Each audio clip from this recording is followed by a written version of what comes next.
Hey everyone, welcome to my weekly live chat. And for this special exclusive group, um, I, normally what I do is every week on Wednesdays I do 5 questions where I encourage you to share any 5 questions you want me to answer, and I'll go through those 5 questions. And this week was a little bit hectic, so I didn't get a chance to ask you for 5 questions. If people had prompted questions, I certainly would have looked at it.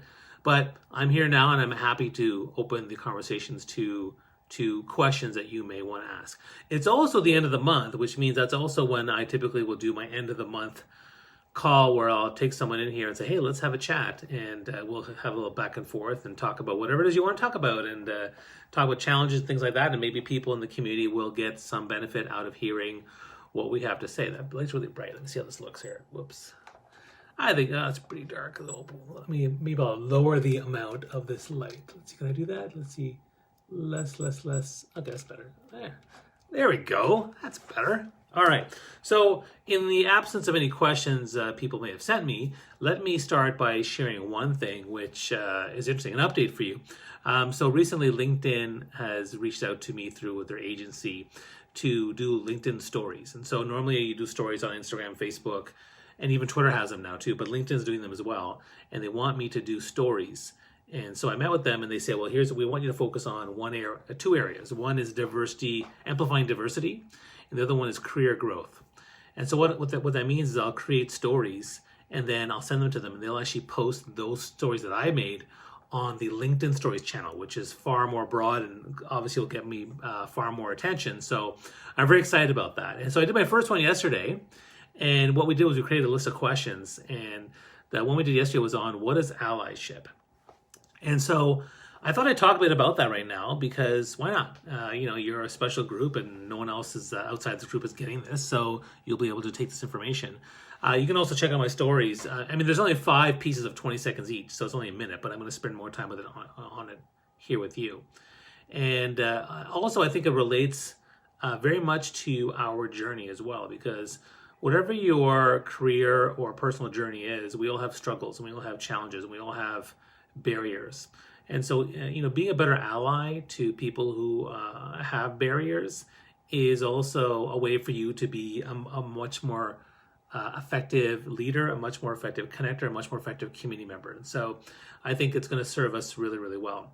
And if anyone actually joins up, you can certainly join the call. You can ask questions below and let me know what you think as I go along. But basically what I talked about in terms of allyship is, one of the things is people don't know what that really means or why it's important. But the reason it's important is because, and this is something my dad taught me a long time ago. He said that, if we want to, as a visible minority myself, he always told me that if we as a visible minority want to get equality with the majority, it can't just be us getting it by ourselves. We have to get people on board who are part of, not necessarily the problem, but who are associated with the oppressor. So, for example, when Gandhi, worked with all his fellow Indians to get better rights and better treatment, he had some allies too that were also, on his side. And that helps. And so, in order to get that equality, we have to get them on board. Similarly, I've worked with women's groups where I spoke at there's a Lean in Canada organization, and they asked me to speak as a man who leans in and supports, women equality and empowerment and leadership, things like that. And they said the same thing. They said that look, we need to get more men as allies as part of the conversation in order to get the change. The minority groups or the people, the groups with barriers can only do so much. And so I totally get that, and I'm on board. Whether I'm supporting LGBTQ or the disabled or women or anyone from BIPOC and things like that. That's kind of where my allyship lies, and I'm happy to support people. And in the last couple of years, I've been spending a lot of time listening to people and talking to them and understanding how it all works and understanding some of the mistakes that I might make as I went along. So what I thought I'd do is share a bit about how allyship works. So it's important to have allies because, again, if we want to have equality, we want to eliminate systemic injustice, if we want to give people a fair shot, we have to step up and help those who are having challenges. And there's this famous quote or famous poem about the fact that, they came for you and I said nothing. They came for this other group, I said nothing. And now they come for me and no one's saying anything. We have to speak up. We have to say something. And it doesn't matter. Like, even like from a business standpoint, I'm out there right now advocating for small business owners because I know a lot of business owners are suffering right now during COVID. And so I want to be an ally to help support what they're doing. So in terms of being an ally, the first thing to keep in mind is, number one, you have to understand the importance of it, which we just talked about.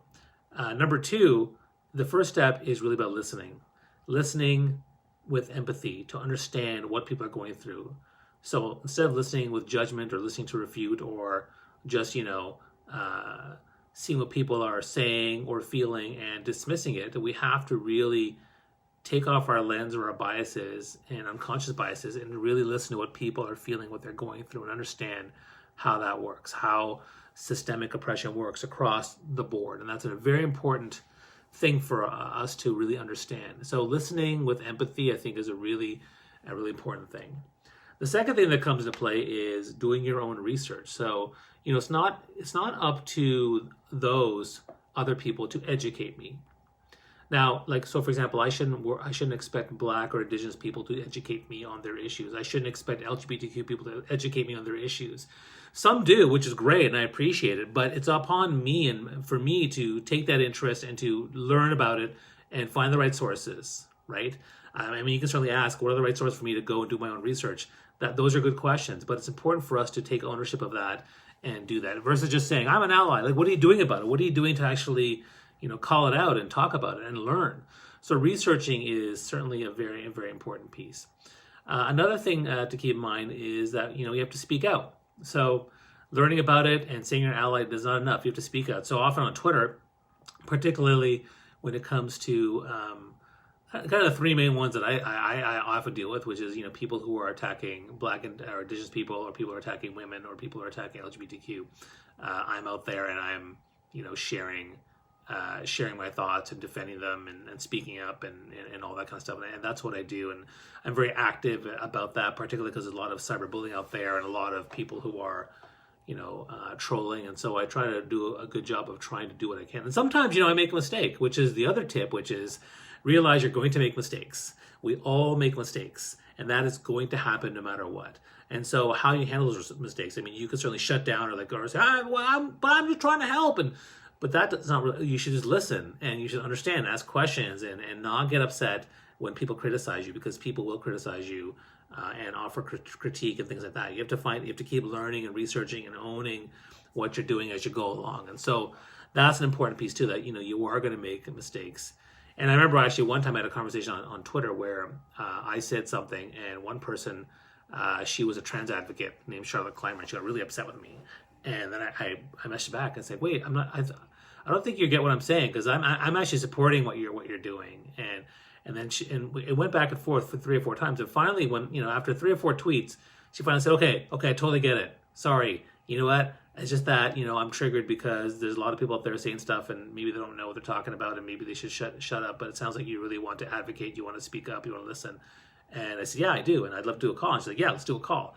And now she's become one of my favorite people to follow in terms of, her advocacy that she's doing on a lot of issues. And I feel like I have a new friend, which is great.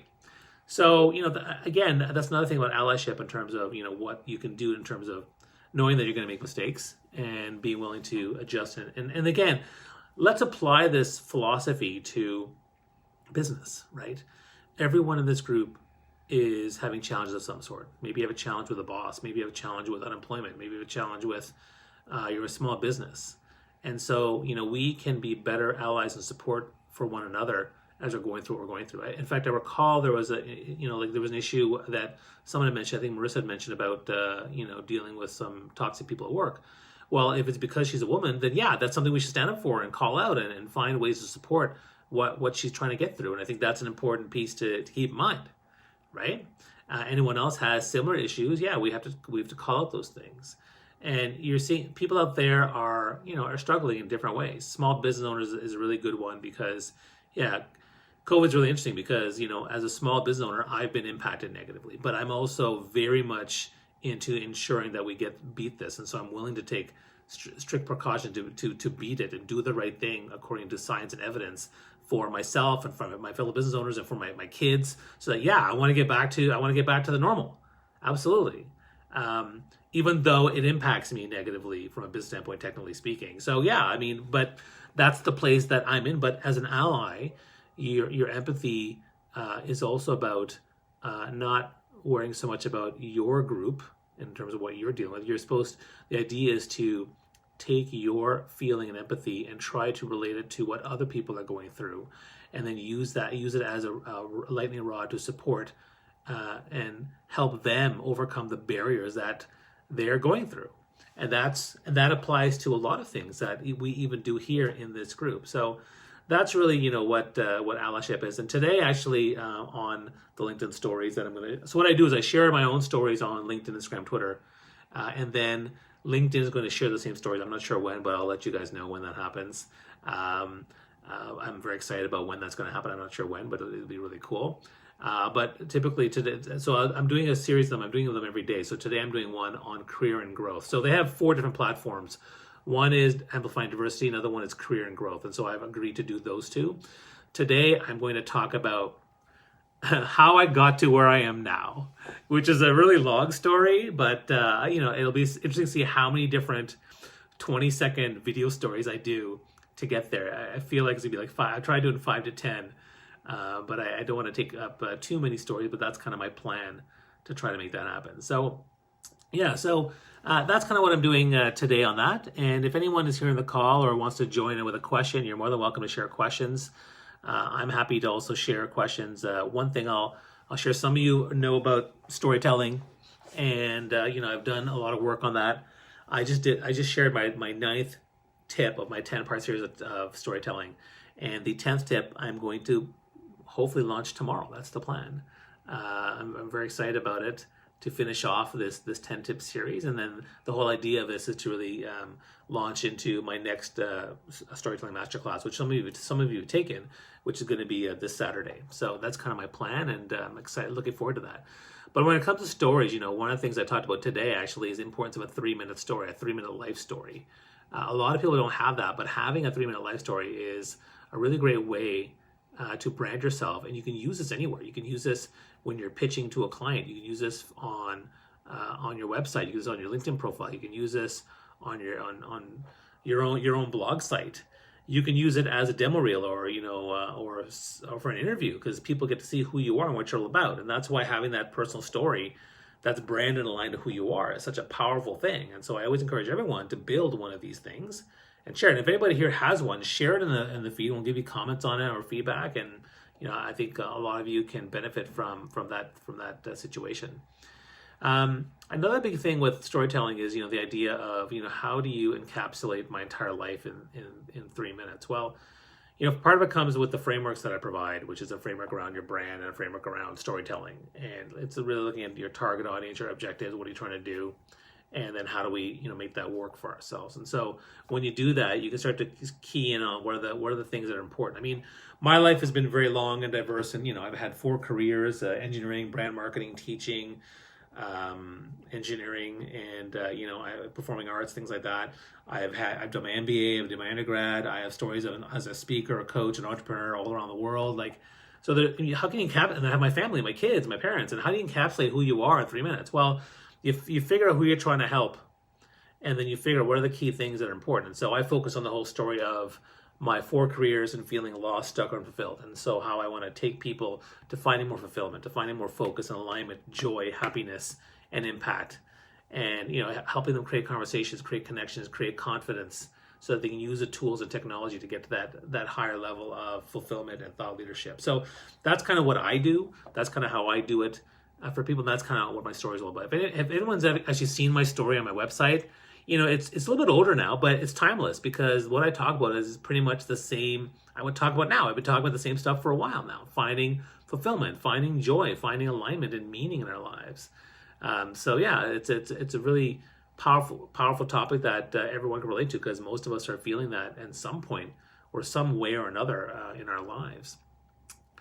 If we don't have any other people that are joining the call, I think I might end off a little bit early.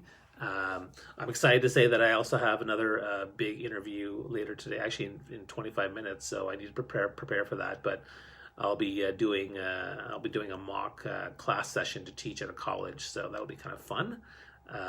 Again, during COVID, you got to try different things. As much as I'm focused on as much as I focus on the coaching, that's something I'm trying to do. Oh, Claire, I've been working on my 3-minute life story videos by sharing it in real life. It gets easier time. That's great. That's awesome. I'm glad you're doing that, Claire. And again, if you ever want feedback on stuff you want to share, put it in here, and we can give you feedback on how to hone it and how to have the right framework to really make it compelling. Because I think that it only serve you better to leverage this amazing community to hone it and get feedback that'll make it work, and we'll do that, and I'll do that for you as well. That's one of the benefits of this group, that everyone participates and shares and shares some great insights. And another question people ask me is, what do you do with all these videos, Bobby? Like, you do the weekly tip and you do this and you do this weekly live. Where do you put them? Well, the truth is I upload them all to YouTube. The weekly tip I will make public and let people know, hey, if you want to join our group, there, message me.